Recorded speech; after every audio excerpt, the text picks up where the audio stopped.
द्रौपदी के इस राज को जानकर हैरान रह गए थे पांडव। दोस्तों, महाभारत से संबंधित कई लोकप्रिय कथाएं प्रचलित हैं। इसी श्रेणी में एक कथा है जाम्बुल अध्याय, जिसमें द्रौपदी अपने राज का खुलासा करती है।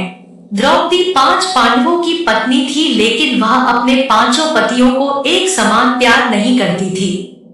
वह सबसे ज्यादा अर्जुन से प्रेम करती थी, लेकिन दूसरी तरफ अर्जुन द्रौपदी को वह प्यार नहीं दे पाए, क्योंकि वह कृष्ण की बहन सुभद्रा से सबसे ज्यादा प्यार करते थे। एक प्रचलित कथानक के मुताबिक पांडवों के निर्वासन के 12वें वर्ष के दौरान द्रौपदी ने एक पेड़ पर पके हुए जामुनों का गुच्छा लटकते देखा।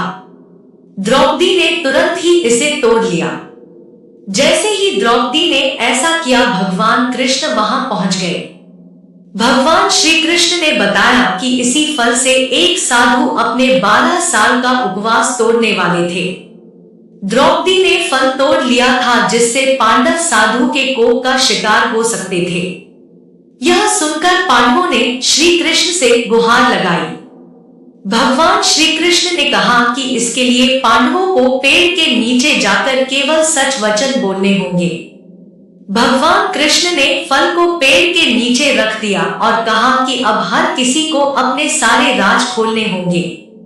अगर हर कोई ऐसा करेगा तो फल ऊपर पेड़ पर वापस लग जाएगा और पांडव साधु के प्रकोप से बच जाएंगे। सबसे पहले श्री कृष्ण ने युधिष्ठिर को बुलाया। युधिष्ठिर ने कहा कि दुनिया में सत्य, ईमानदारी, सहिष्णुता का प्रसार होना चाहिए, जबकि बेईमानी और दुष्टता का सर्वनाश होना चाहिए। युधिष्ठिर ने पांडवों के साथ हुए सभी बुरे घटनाक्रमों के लिए द्रौपदी को जिम्मेदार ठहराया। युधिष्ठिर के सत्य वचन कहने के बाद फल जमीन से 2 फीट ऊपर आ गया। अब श्री कृष्ण ने भीम से बोलने के लिए कहा। साथ ही श्री कृष्ण ने भीम को चेतावनी दी कि अगर तुमने झूठ बोला तो फल जलकर राख हो जाएगा। भीम ने सबके सामने स्वीकार किया कि खाना, लड़ाई, नींद और सेक्स के प्रति उसकी आसक्ति कभी कम नहीं होती है। भीम ने कहा कि वह धृतराष्ट्र के सभी पुत्रों को मार देंगे।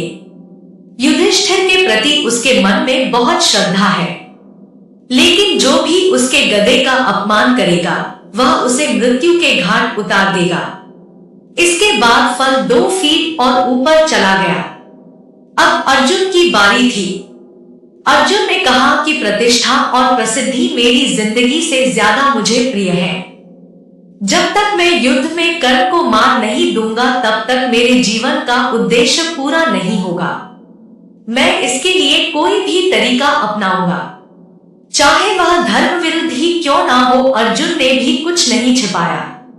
अर्जुन के बाद नकुल और सहदेव ने भी कोई रहस्य न छिपाते हुए सब सच सच कह दिया। अब केवल द्रौपदी बची थी। द्रौपदी ने कहा कि मेरे 5 पति मेरी 5 ज्ञानेंद्रियों, आंख, कान, नाक, मुंह और शरीर की तरह है। मेरे 5 पति हैं, लेकिन मैं उन सभी के दुर्भाग्य का कारण हूँ। मैं शिक्षित होने के बावजूद बिना सोच विचार कर किए गए अपने कार्यों के लिए पछता रही हूँ। लेकिन द्रौपदी के यह सब बोलने के बाद भी फल ऊपर नहीं गया। तब श्री कृष्ण ने कहा कि द्रौपदी कोई रहस्य छिपा रही है।